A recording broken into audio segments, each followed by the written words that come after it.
BPS mengumumkan neraca perdagangan Indonesia pada bulan Mei 2026 defisit 1,61 miliar US dollar, menjadi defisit yang pertama sejak 6 tahun berturut-turut surplus. Neraca perdagangan adalah salah satu indikator makroekonomi yang mengukur selisih antara nilai ekspor dan impor suatu negara. Neraca perdagangan defisit artinya nilai impor barang atau jasa suatu negara lebih besar dibanding dengan nilai ekspornya.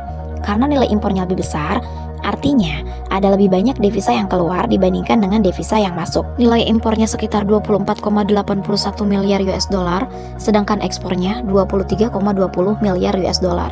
Defisitnya sekitar 1,61 miliar US dollar. Penyumbang defisit terbesar berasal dari impor minyak dan gas. Nilainya sudah melonjak hampir 71% dari tahun lalu. Ini dipicu oleh kenaikan harga minyak dunia. Indonesia jadi harus mengeluarkan biaya yang lebih besar untuk impor. Minyak mentah maupun produk turunan hasil minyak masih harus diimpor dalam jumlah besar karena produksi dalam negeri belum mampu memenuhi kebutuhan. Volume yang diimpor tidak berubah, tapi ketika harga minyak dunia naik, otomatis nilai impornya jadi ikut naik. Dari sisi impornya naik, ekspornya melemah. Banyak negara-negara mengurangi belanja komoditasnya karena melemahnya permintaan global serta kebijakan proteksionisme dengan membatasi impor untuk melindungi cadangan devisa seperti yang dilakukan oleh China dan India. Lalu, apa masalahnya kalau neraca perdagangan defisit? Perdagangan global dilakukan dalam mata uang dolar.